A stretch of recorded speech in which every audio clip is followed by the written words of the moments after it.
Donc j'ai fait grossir 2 chaînes YouTube à plus de 100 000 abonnés, tu vois. Mais cela n'empêche, faire grossir 2 chaînes YouTube à plus de 100 000 abonnés, c'est pas donné à tout le monde, tu vois. Certes, je suis pas le premier créateur à créer une chaîne secondaire, mais de cela à faire grossir ta chaîne secondaire à plus de 100 000 abonnés en moins d'un an quand même. Ma chaîne principale, elle a quoi, 470 000 environ. Et la chaîne secondaire, je pense qu'elle a bientôt 125 000. Donc dans cette vidéo, je vais vous partager les leçons et les apprentissages que j'ai appris qui m'ont certainement permis d'accomplir cela. Déjà, une chaîne YouTube à 100 000 abonnés, c'est le rêve de plein de personnes. Donc avoir 2 chaînes YouTube qui ont plus de 100 000 abonnés, on se dit waouh, c'est un peu le rêve de tout le monde, tu vois. Et aussi les revenus qui vont avec, etc. Donc la vidéo d'aujourd'hui, vous allez apprendre des choses. Je vais parler pas forcément de manière organisée, mais prenez des notes. Il y a plein d'informations importantes que je vais vous partager. La première chose, déjà qui je suis. Il y en a qui vont me découvrir avec cette vidéo-là. Je m'appelle Ibrahim Kamara. Je fais des vidéos sur Internet depuis juillet 2020. On est en 2024. Tu vois, ça va faire 4 ans. Le temps passe extrêmement vite. Et quand je me suis lancé, j'avais jamais pensé que j'allais avoir une grosse chaîne, être très suivi, etc. Et vraiment être une des grosses figures dans le business en ligne, francophone en général. C'est vraiment arrivé malgré moi et j'ai appris pas mal de choses sur l'aventure. Je suis devenu libre financièrement dans l'aventure. J'ai fait des erreurs dans cette aventure. J'ai gagné de l'argent, j'ai perdu beaucoup d'argent et j'espère que cette vidéo va vous permettre de gagner du temps et aussi de gagner de l'argent par rapport à mes expériences. On dit souvent, un homme intelligent apprend de ses erreurs, mais un homme sage apprend des erreurs des autres. Donc j'espère que vous serez des hommes ou des femmes sages grâce à cette vidéo-là. La première chose, c'est que j'ai pris des risques. C'est la première chose à considérer qui m'a permis d'arriver à ce stade-là. 2 chaînes YouTube à plus de 100 000 abonnés et des centaines de milliers d'euros générés.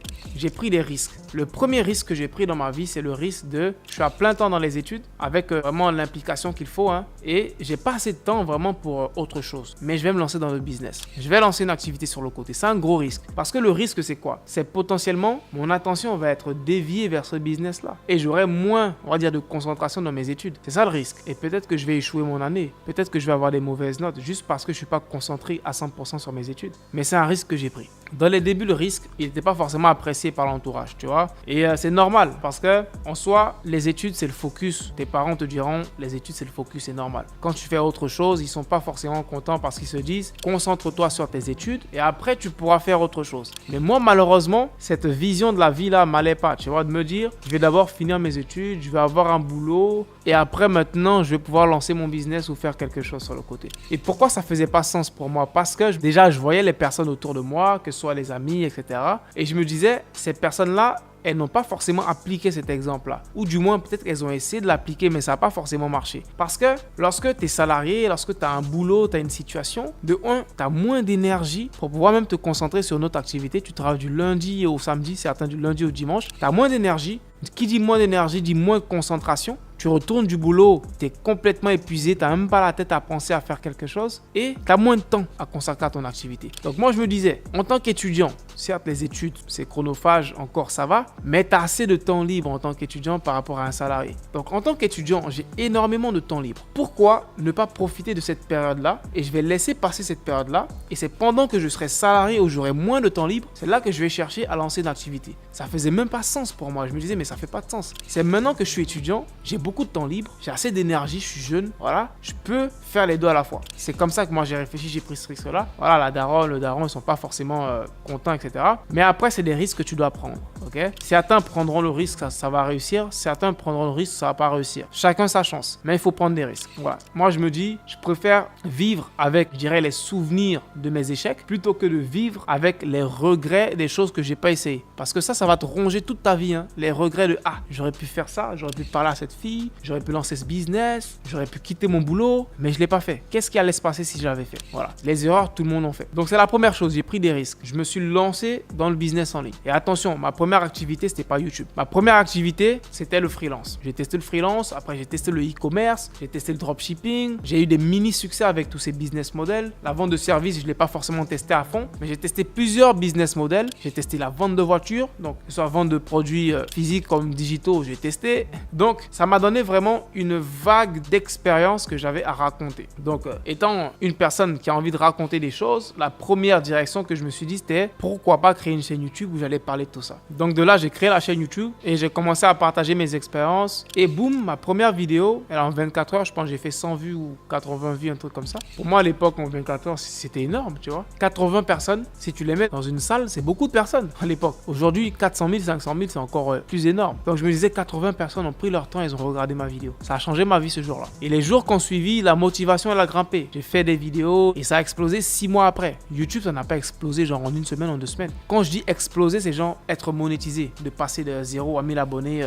5000 abonnés, 10 000 abonnés. C'est ça, exploser. Et c'est 6 mois après que ça s'est passé. Et ensuite, ça a enchaîné, ça a enchaîné, ça a enchaîné. Donc, toute cette explosion-là qui a découlé à aujourd'hui la vie que j'ai, c'est parti de ce risque-là. Donc, c'est la première chose pour atteindre ce genre de palier dans la vie. Les gros paliers. Il faut prendre des gros risques. Et les gros risques, ils viennent avec des nuits blanches, beaucoup d'incertitudes. Tu seras dans des moments où tu ne sauras pas quoi faire, mais il va juste falloir faire quelque chose. Tu vois? Et ça arrive tout le temps. C'est la première chose à prendre en compte dans cette vidéo-là, c'est les risques. Donc ensuite, lorsque tu as pris le risque de te lancer, de passer à l'action, l'étape suivante, c'est d'agir intelligemment. Tu vois? Dans la vie, il y a deux groupes de personnes. Il y a les gens qui sont des bourrins, qui vont juste foncer, travailler dur et jamais atteindre aucun résultat parce que dans leur tête, ils se disent que je vais faire plus d'efforts que les autres, je vais travailler plus dur que les autres, donc je vais réussir que les autres. C'est des bourrins. Nous, on va travailler intelligemment, voire on va même travailler moins que les autres. Tu vois? On va aller utiliser une stratégie très connue de on n'essaie pas de réinventer la roue, on s'inspire de ce qui fonctionne. C'est la stratégie que j'ai utilisée quand je me suis lancé sur YouTube. Le lancement de mes deux chaînes, c'est exactement la même stratégie. La première chaîne,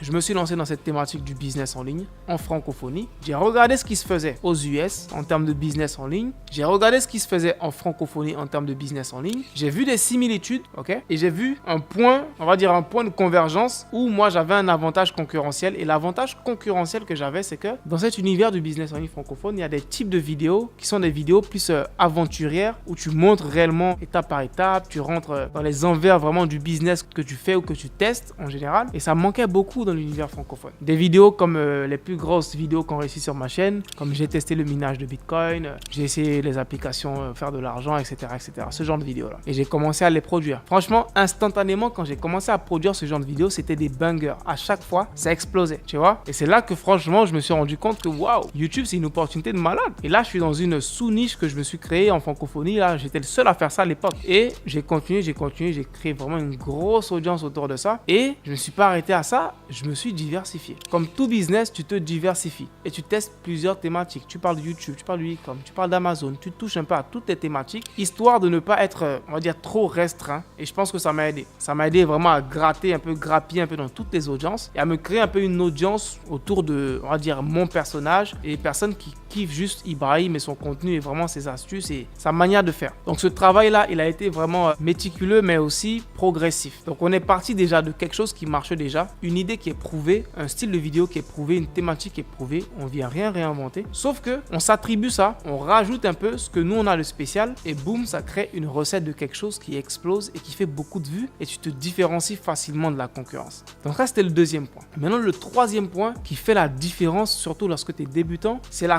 constance et l'agressivité. Voilà, c'est poster beaucoup de vidéos, poster beaucoup de vidéos dans les débuts. Et je précise, aujourd'hui, je poste pas autant de vidéos, honnêtement. J'aimerais en poster autant, mais je dirais que je suis devenu paresseux. Voilà. Mais dans les débuts, je postais beaucoup plus de vidéos parce que quand tu es débutant, tu veux te faire connaître au plus vite. Donc, tu es constant et tu es agressif. Et ça fait énormément la différence. Quand tu es dans un environnement où tu postes beaucoup, tu te fais voir beaucoup, tu te fais remarquer beaucoup. Et surtout, si tu as du bon contenu, les gens vont converger vers toi et vers ton contenu. Donc, l'agressivité, la constance dans les vidéos dans les débuts, c'est important. Mais c'est pas simple. C'est pas simple parce qu'en tant que débutant, déjà faire beaucoup de vidéos à toi tout seul, c'est chronophage. Le montage vidéo, les miniatures, tout ça, ça fatigue. Donc, je te dirais, fais comme moi. Dès les débuts, tu délègues ça. Moi, mon premier chèque YouTube, c'était 400 $. Ces 400 $, je les ai réinvestis dans un monteur vidéo direct. J'étais en mode MrBeast, je réinvestis tout le bénéfice parce que je voulais aller à fond, tu vois. Et le monteur vidéo avec 400 $, je pouvais faire beaucoup de vidéos quand même avec 400 $. Et ça allait me rapporter encore plus d'argent avec les miniatures. Donc, j'ai réinvesti direct dans un monteur et dans un designer pour les miniatures. C'est ce que je te conseillerais aussi. Dès les débuts, c'est un investissement à perte, ok?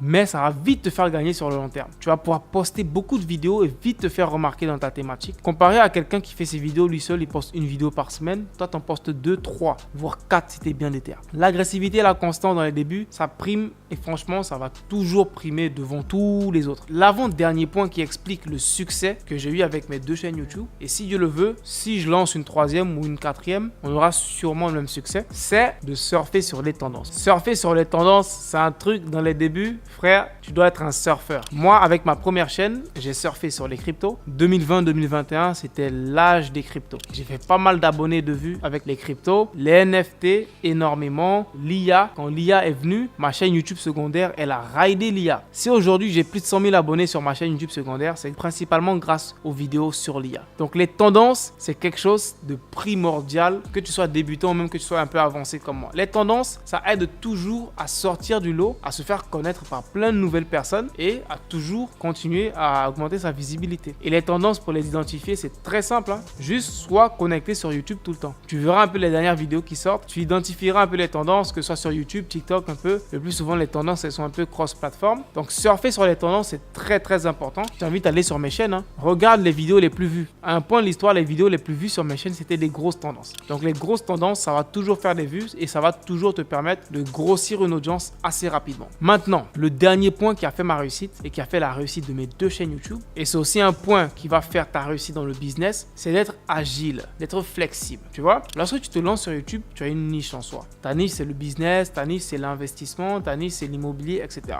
Mais certains négligent le fait d'être assez flexible par rapport aux vidéos que tu fais. Parce que certaines tendances qui vont sortir peuvent peut-être être en dehors de ta niche ou de ta thématique, mais ces tendances peuvent t'aider à grossir sur YouTube. Je prends un exemple sur l'IA. En soi, quand l'IA est sortie nouvellement, l'IA n'était pas forcément par rapport au business en ligne. Mais au fur et à mesure qu'on a commencé à faire des vidéos sur l'IA, à présenter des outils d'IA, les gens ont commencé à s'intéresser à l'IA et aux possibilités qu'il y avait de faire de l'argent avec l'IA. Et donc, cette nouvelle niche de faire de l'argent avec l'IA, elle est née, tu vois. Mais si personne ne s'était même intéressé à se dire, bon, moi, je suis dans la niche business, pourquoi je vais faire des vidéos sur l'IA, ça n'a rien à voir avec le business, on n'allait pas être là. Il n'allait pas avoir cette sous-niche de faire de l'argent avec l'IA. Donc, il faut vraiment avoir cette flexibilité-là. Et je pense que c'est ce qui fait aussi ma force, tu vois. Lorsqu'il y a des nouvelles tendances, des nouvelles stratégies, il faut être flexible pour naviguer un peu tout ça et tirer ton épingle du jeu pour aller prendre des abonnés, pour aller prendre des vues et pour aller te faire de l'argent. Donc la flexibilité, c'est important. C'est bien d'avoir une niche, mais il faut avoir une certaine flexibilité sur certaines thématiques pour aller vraiment chercher des abonnés, chercher des vues. Donc si tu veux grossir sur YouTube et sur les réseaux sociaux en général,